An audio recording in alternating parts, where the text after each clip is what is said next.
Chapter 2. Curiouser and curiouser, cried Alice. She was so much surprised, that for the moment she quite forgot how to speak good English. Now I'm opening out like the largest telescope that ever was. Goodbye, feet. For when she looked down at her feet, they seemed to be almost out of sight. They were getting so far off. Oh, my poor little feet, I wonder who will put on your shoes and stockings for you now, dears?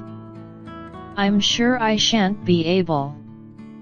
I shall be a great deal too far off to trouble myself about you. You must manage the best way you can, but I must be kind to them, thought Alice. Or perhaps they won't walk the way I want to go. Let me see, I'll give them a new pair of boots every Christmas. And she went on planning to herself how she would manage it. They must go by the carrier, she thought, and how funny it'll seem, sending presents to one's own feet. And how odd the directions will look. Alice's right foot, ESQ. Hearthrug, near the fender, with Alice's love. Oh dear, what nonsense I'm talking. Just then her head struck against the roof of the hall. In fact, she was now more than 9 feet high, and she at once took up the little golden key and hurried off to the garden door. Poor Alice! It was as much as she could do, lying down on one side, to look through into the garden with one eye, but to get through was more hopeless than ever. She sat down and began to cry again. You ought to be ashamed of yourself, said Alice. A great girl like you, she might well say this, to go on crying in this way. Stop this moment, I tell you. But she went on all the same, shedding gallons of tears, until there was a large pool all round her, about 4 inches deep and reaching half down the hall. After a time she heard a little pattering of feet in the distance, and she hastily dried her eyes to see what was coming. It was the White Rabbit returning, splendidly dressed, with a pair of white kid gloves in one hand and a large fan in the other. He came trotting along in a great hurry, muttering to himself as he came, "Oh, the Duchess! The Duchess! Oh, won't she be savage if I've kept her waiting?" Alice felt so desperate that she was ready to ask help of anyone, so, when the rabbit came near her, she began, in a low, timid voice, "If you please, sir." The rabbit started violently, dropped the white kid gloves and the fan, and scurried away into the darkness as hard as he could go. Alice took up the fan and gloves, and, as the hall was very hot, she kept fanning herself all the time she went on talking. "Dear, dear, how queer everything is today. And yesterday things went on just as usual. I wonder if I've been changed in the night? Let me think, was I the same when I got up this morning? I almost think I can remember feeling a little different. But if I'm not the same, the next question is, Who in the world am I? Ah, that's the great puzzle. And she began thinking over all the children she knew that were of the same age as herself, to see if she could have been changed for any of them. I'm sure I'm not Ada, she said, for her hair goes in such long ringlets, and mine doesn't go in ringlets at all, and I'm sure I can't be Mabel, for I know all sorts of things, and she, oh, she knows such a very little. Besides, she's she, and I'm I, and oh dear, how puzzling it all is. I'll try if I know all the things I used to know.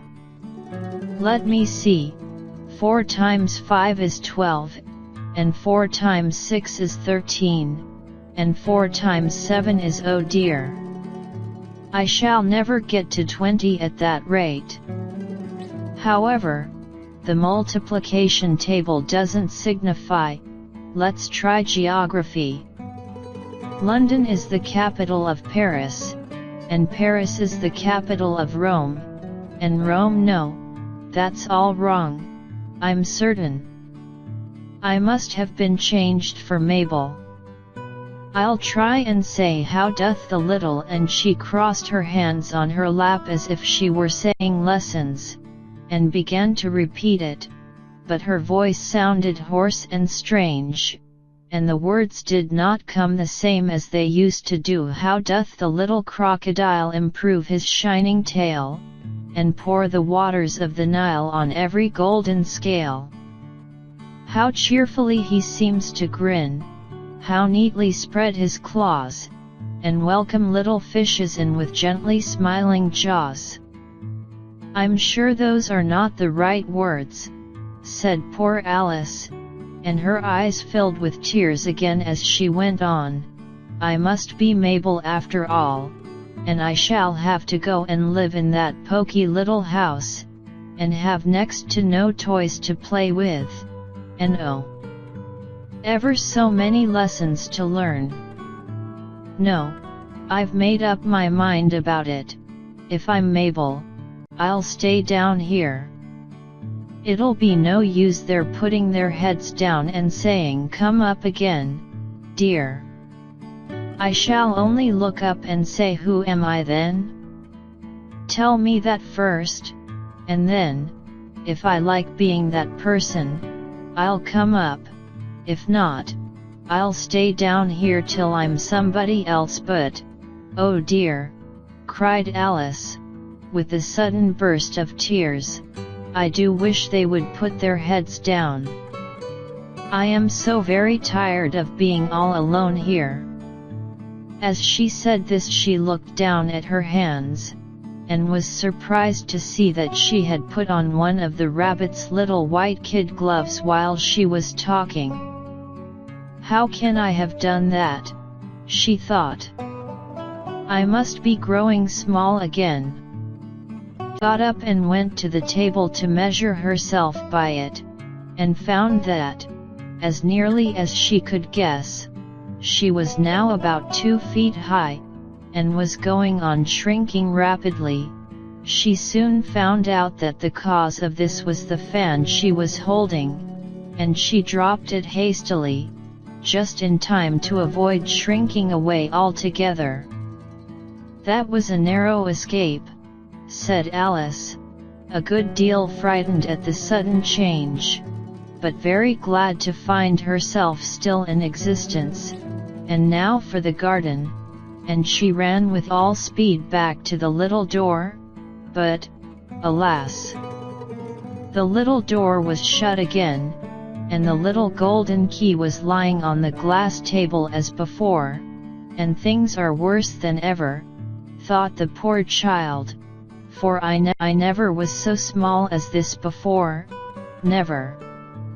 And I declare it's too bad, that it is. As she said these words her foot slipped, and in another moment, splash! She was up to her chin in salt water. Her first idea was that she had somehow fallen into the sea, and in that case I can go back by railway, she said to herself.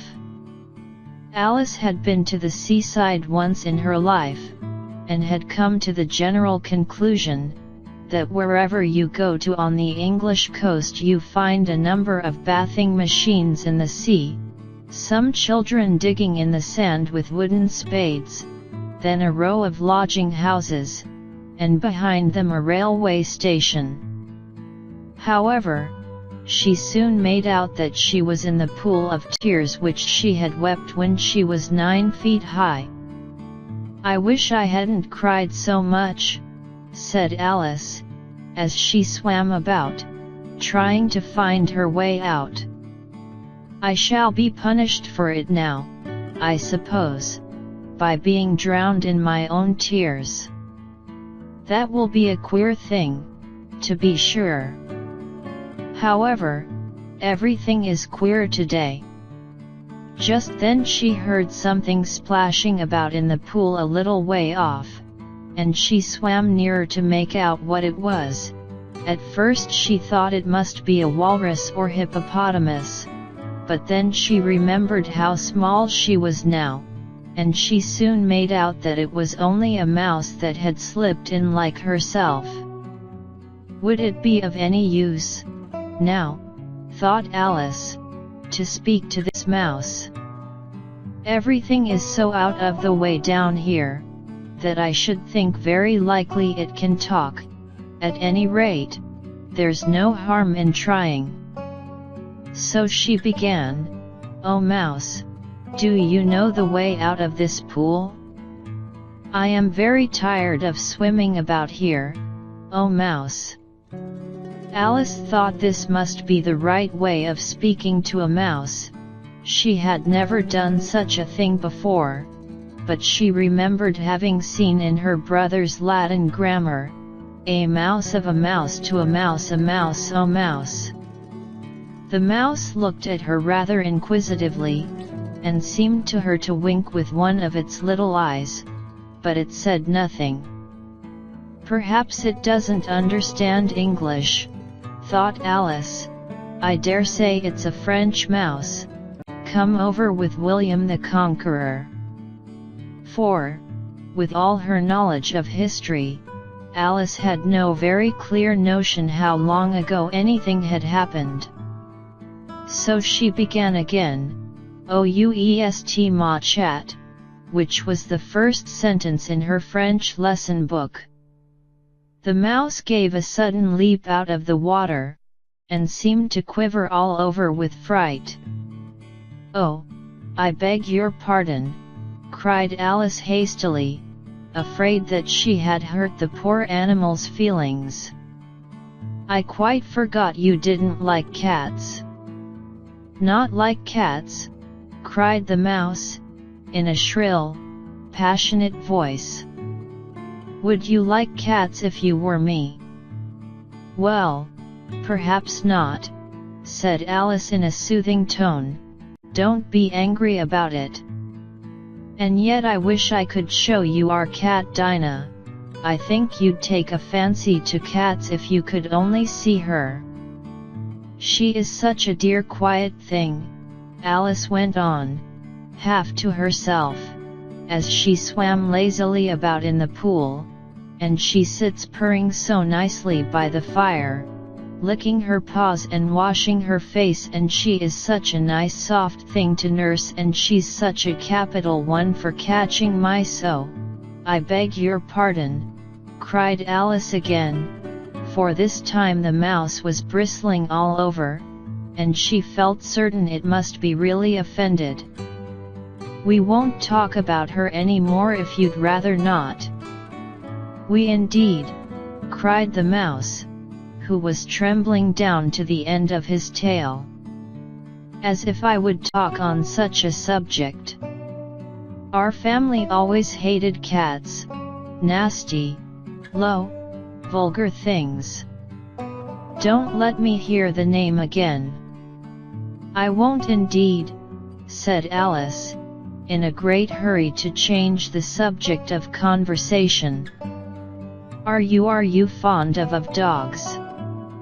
The mouse did not answer, so Alice went on eagerly, "There is such a nice little dog near our house I should like to show you.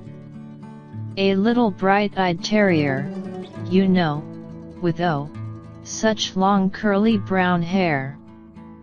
And it'll fetch things when you throw them, and it'll sit up and beg for its dinner, and all sorts of things I can't remember half of them, and it belongs to a farmer, you know, and he says it's so useful, it's worth £100. He says it kills all the rats and oh dear," cried Alice in a sorrowful tone, "I am afraid I've offended it again." For the mouse was swimming away from her as hard as it could go, and making quite a commotion in the pool as it went. So she called softly after it, "Mouse dear, do come back again, and we won't talk about cats or dogs either, if you don't like them." When the mouse heard this, it turned round and swam slowly back to her. Its face was quite pale, with passion, Alice thought, and it said in a low trembling voice, "Let us get to the shore, and then I'll tell you my history, and you'll understand why it is I hate cats and dogs." It was high time to go, for the pool was getting quite crowded with the birds and animals that had fallen into it. There were a duck and a dodo, a lory and an eaglet, and several other curious creatures. Alice led the way, and the whole party swam to the shore. Yeah.